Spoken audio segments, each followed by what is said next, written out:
मैं केवल 30 सेकंड की भूमिका में आमंत्रित करता हूं प्रदीप देहुलिया को। प्रदीप देहुलिया इतने कर्मठ व्यक्ति हैं, इतने लगनशील व्यक्ति हैं, पत्नी के इतने सेवक हैं, पुत्र के इतने सेवक हैं कि इनका पुत्र विद्यालय जाता है, विद्यालय जाने के बहाने बस्ता रख के क्रिकेट के मैदान में क्रिकेट खेलता है। इन्होंने एक दिन खेलते हुए देख लिया। जब पुत्र घर आया, इन्होंने पूछा आज कहां गए थे? उसने कहा विद्यालय गए थे। बोले झूठ बोल रहे हो। पत्नी से पूछा ये कहां गया था? उन्होंने कहा विद्यालय गया था। ये बोले तुम भी झूठ बोल रही हो। भाई साहब 15,000 रुपए खर्च करके झूठ पकड़ने वाली मशीन लेकर आए। मशीन सामने रखी गई। अगले दिन बच्चा विद्यालय गया, वहां से आया और जब मशीन के सामने आया तो इन्होंने कहा कहां गए थे? बच्चा बोला मैं विद्यालय गया था। मशीन बोली पौ। समझो लड़के का झूठ पकड़ गया। इतने में पत्नी आई।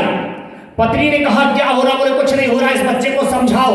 और बच्चे को एक तरफ किया, खुद मशीन के सामने खड़े हो गए। बोले जब मैं छोटा था, पढ़ता था, हर क्लास में 90% अंक पाता था, रोज विद्यालय जाता था और सब पर रौब जमाता था। विद्यालय का सबसे होनहार बच्चा मैं था। मशीन बोली पौ। पत्नी बोली तुम क्यों झगड़ रहे हो? पिता पुत्र तुम क्यों झगड़ रहे हो? तो इन्होंने कहा कि झगड़े क्यों नहीं, ये झूठ बोल रहा है। पत्नी बोली झूठ बोलेगा भी कैसे नहीं? अरे पुत्र भी तो आपका ही है। मशीन बोली पौ। ऐसी बेइज्जती वाले कवि को बुलाइए जो अपनी पत्नी से भरपूर सम्मान पाता। भाई प्रदीप देहुलिया चोट आता है बजा करके आमंत्रित करें। रसगुल्ले वाले कहाँ गए भैया? नहीं दिख रहे। हमें सामने थाली पर सबको पत्तल परोसी गई, पूड़ी आई, सब्जी आई, अचार आया, रायता आया, सब कुछ परोसा गया। भगवान कसम वो रसगुल्ले वाले का याद हमारे इस तरफ वाले को भी दे दिया, इस तरफ वाले को दे दिया, हमें छोड़ दिया। अब ब्राह्मण आदमी आदत खराब बिना रसगुल्ले के भी नहीं रह सकते। और कभी आदमी जगह जगह जाना है, निकृष्टता से मांग भी नहीं सकते। और हम करें क्या? भगवान से बड़ा हमें बड़ी दुविधा की स्थिति हो गई। हमारे बगल में प्रकाश दादा बैठे थे। हमने इनसे कहा, हमने कहा दादा बस ऐसा लग रहा है आज बिजली फट जाए। ये बोले पागल हो गए क्या? बिजली फट जाएगी तुम बच जाओगे क्या? हमने कहा दादा जब हम रसगुल्ला से बच गए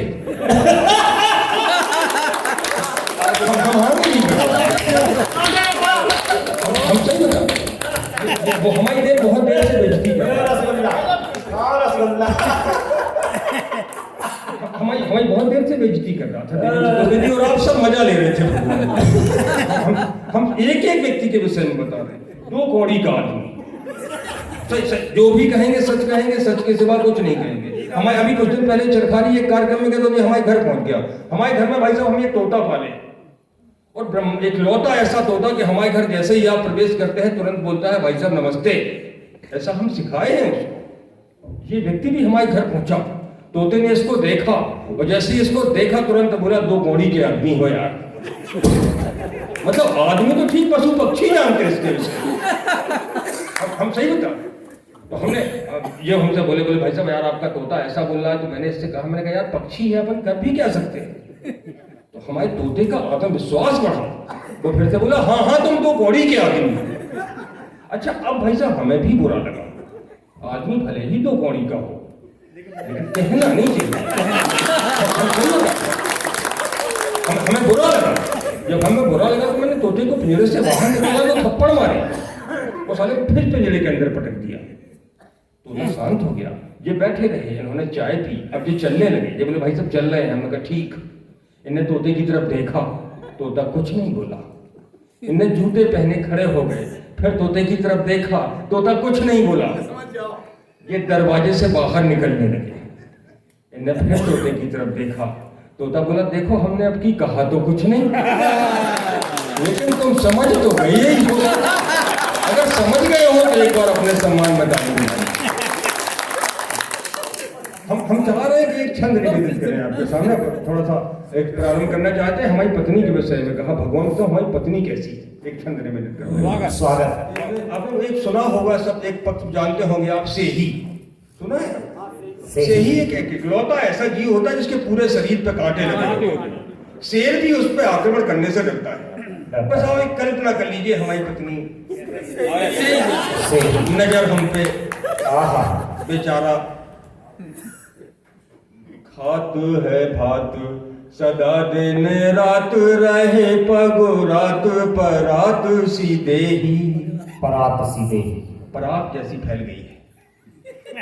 हाथ है हाथ सदा दिन रात रहे पग रात पर रात सीधे ही बाक्रोधी महान बाक्रोधी महान उजारत प्राण जो सामने आए सो धारत ते ही मैं राम कहूँ हनुमान कहूँ मैं राम कहूँ हनुमान कहूँ मैं मनाऊँ रामाया जपूँ वैदेही कौन से पाप फले हैं प्रदीप जो ब्याह के लाए निवास में से ही कौन से पाप फले हैं प्रदीप जो ब्याह के लाए निवास में से ही हमसे 2-3 बार इसने कहा भाई साहब आप पत्नी पे क्यों लिखते हो? बहुत अच्छा है। तो हमने कहा किस पे लिखे?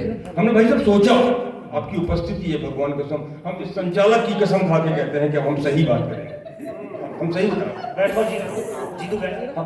हमने पहले हमने सोचा भाई साहब कि हम कविता किस पे लिखें हमारे सामने कई उदाहरण वो आए टॉपिक हमने सोचा पहले हम नेता पे कविता लिखें फिर हमने एक चीज दिमाग में आई भाई साहब के नेता के मुकाबले राष्ट्रभक्त तो कोई दूसरा होता ही नहीं उस पर कविता लिखना उचित नहीं होता हमने अभी पंचायत चुनाव देखे हैं नेताजी खुद को बेच देंगे जमीर बेच देंगे ईमान बेच देंगे लेकिन राष्ट्र की सेवा करके मानेंगे हम प्रणाम करते हैं ऐसे नेताओं उनके लिए कविता कैसे लिख सकते हैं हम सही बता रहे हैं अभी लोकसभा चुनाव आने वाले हैं आप देखेंगे नेताजी अपनी पार्टी से टिकट मांगेंगे टिकट मिल जाएगा तो ठीक है और नहीं मिला तो पार्टी बदल देंगे लेकिन देश की सेवा करके मानेंगे हम प्रणाम करते हैं उनके लिए कविताएं नहीं लिखते हम किसके लिए कविता लिखें हमने देखा भाई साहब हमने सोचा कि अपने पुत्र पे कविता लिखें हमारा एक बेटा है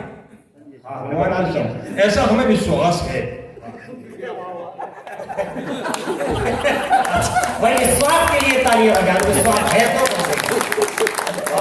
बस कह रहे हो आपको अपने पे नहीं है क्या हमें है अच्छा बड़ा ब्रिलियंट लड़का है भाई सब साथ में पढ़ता है केंद्रीय विद्यालय महोबा में वो 3 साल से साथ में पढ़ रहा है अब 3 साल से अपने क्लास का मॉनिटर है बड़ा ब्रिलियंट लड़का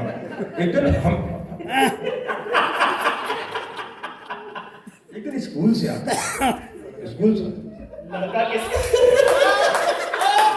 अच्छा ये इस बात का प्रमाण है कि बच्चा इन्हीं सब चीजें उसको पता चलता है यही कारण से विश्वास लड़का उसका रिजल्ट आउट होना हमने उससे कहा हमने कहा बेटा सुनो आज अपने घर में कुछ मेहमान आने वाले हैं उनके सामने अगर रिजल्ट लेकर के आओ अगर फेल हो जाओ तो मेहमानों के सामने ये ना कह देना कि तुम फेल हो गए हमारी बेइज्जती हो जाएगी आखिर हमारा भी समाज में कोई स्थान है लड़का बोला ठीक है लड़का बोले पापा फिर कैसे बताएंगे हमने कहा अपन कोड वर्ड सेट कर लेते हैं बोले बताओ हमने कहा अगर तुम एक विषय में फेल हो जाओ तो हमारे सामने आके बोल देना जय श्री राम हम समझ लेंगे तुम एक विषय में फेल हो तो बेटा अगर 2 विषय में फेल हो जाओ तो बोल देना जय जय सीताराम हम समझ लेंगे तुम 2 विषय में फेल हो और अगर बेटा 3 विषय में भी फेल हो जाओ तब भी घबराने की जरूरत नहीं हमारे सामने आके बोल देना बोल ब्रह्मा विष्णु महेश की जय हम समझ लेंगे तुम 3 विषय में फेल अब लड़का हमारा स्कूल से आता रिश्तेदार बैठे थे हम भी बैठे थे हमने उससे पूछा अब हमने कहा ऐसा ना हो सबके सामने बता दे कि फेल हो गए 3 साल तो हो ही गए जैसे यार मैंने सारे में पूछा तेरा रिजल्ट का क्या हुआ तो लड़का हमारा था दोनों हाथ उठा के बोला बोल साचे दरबार की है अब हम पुत्र में कविता कैसे आजकल तो भाई साहब सही बता रहे हैं आजकल तो बेटा जन्म होना ही बंद हो गए अब तो सीधे बाप जन्म लेते हैं हम सही उसके दोबारा अभी उसकी परीक्षा चल रही थी कोई इस बार रिजल्ट आउट होना था हमने गुस्सा आ गया हमने कहा देखो बेटा अगर अब की बार तुम फेल हो गए तो हमें पापा ना कहना संबंध खत्म लड़का स्कूल चला गया लौट के आए तो हमें भी मन नहीं मान रहा था जैसे ही आया मैंने उससे पूछा तेरे रिजल्ट का क्या हुआ बोले यार प्रदीप तेरा बाप होने का अधिकार समाप्त हो गया हम कैसे कविता उस पर लिख सकते हैं भगवान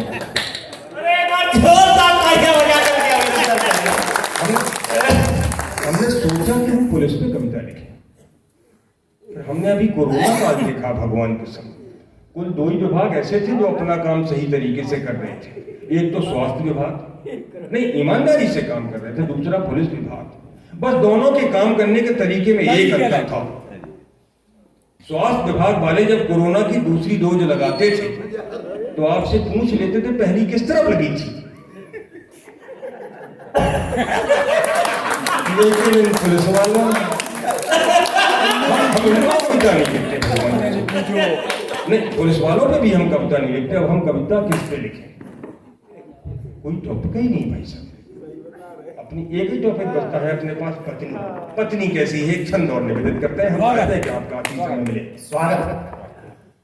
मिली है भगवान, हमारी पत्नी कैसी है, एक छंद और देख लीजिए, फिर हम एक छंद में बता देंगे कि आपकी कैसी है। हमसे हमारी बता दो। हाँ, मिली है भुमानी हमें अंधरन कानी में मुरेल जैसी आनी मोरे घर वाले जंग सन। अभी इधर कवि सम्मेलन में आना था, मैंने अपनी पत्नी से कहा, मैंने कहा सुनो हम कवि सम्मेलन में जा रहे हैं, हमें पानी दे दो। तो उसने बड़ी बड़ी आंखें निकाली, हमारी तरफ देखा और फिर कहा तुम हमारे पुरखे हो क्या, भर के पी ले। मिली है भवानी हमें अंधरन कानी में मुरेल जैसी यानी मेरे घर वाले जंग सन। अच्छा हमारी पत्नी भाई साहब आज्ञाकारी भी है। मैं इधर आ रहा था, मैंने कहा हमें जाना है, जल्दी निकलना है, कुछ हमारे लिए कुछ बना लो। तो उसने मुंह बना लिया। मिली है भवानी हमें अंधरन कानी में मुरेल जैसी यानी मेरे घर वाले जंग सन। मैंने उससे फिर से कहा, अच्छा एक चीज और मान लीजिए भाई साहब, अगर पत्नी घर में खाली बैठी हो तो उससे ये सोच के कभी ना उलझ जाओ भाई साहब, आप बिरादरी के लग रहे हो, हमारी जैसी टोपी लगा, उससे ये सोच के कभी ना उलझ जाओ कि वो खाली बैठी हो सकता वो भरी बैठी हो। देखो आप पीड़ा समझ रहे हो आपकी। मिली है भवानी हमें अंधरन कानी में मुरेल जैसी यानी मोरे घर वाले जंग सन। एक्शन ऊके हैं अपार उत्पात वाले, रोवत घरैया ऊके नोने नैया फंगसन। कहते प्रदीप लीप डारी लोक लाज ऊने, हरकत ऐसी जैसे माइकल जैक्सन। सेक्शन ऐसे के पूरा पड़ोस संकट में ऊके मारे पड़ गए आपस में फ्रैक्शन। सेक्शन ऐसे के पूरा पड़ोस संकट में ऊके मारे पड़ गए आपस में फ्रैक्शन। अच्छा एक बात और है भाई साहब, मंच पे आप तक गौर से सुन रहे हैं, बड़ा अच्छा लग रहा है कि आप गजब का आप सुन रहे हैं। वास्तव में आप एक चीज देख रहे हैं, मंच में जितने लोग सामने बैठे हैं ये कवि हैं, हम कवि नहीं, हम महाकवि हैं। अच्छा हंस रहे हैं, हम सही बता रहे हैं। जितने भी कवि पत्नी से पिटे वे महाकवि बने, इतिहास गवाए। वो स्वामी तुलसीदास पत्नी से पिटे महाकवि बने, महाकवि कालिदास। भाभी जी को तुमने बुलाओ नहीं है यार, बुला लो। महाकवि कालिदास पत्नी से पिटे महाकवि बने प्रदीप दिहुलिया। मतलब अब तक पिट नहीं पाए, बस रेस में हैं, महाकवि कब तक बने। हम सही बता रहे हैं। एक छंद निवेदित करते हैं आपकी पत्नियों की। स्वागत है। आपकी पत्नियां कैसी हो, हमें लगेगा कि वैसे ही हैं भाई, जब आप गौर करिएगा बड़ा अच्छा, आप ऐसा लग रहा है आप और तालियां बजा देंगे, हम चल रहे हैं।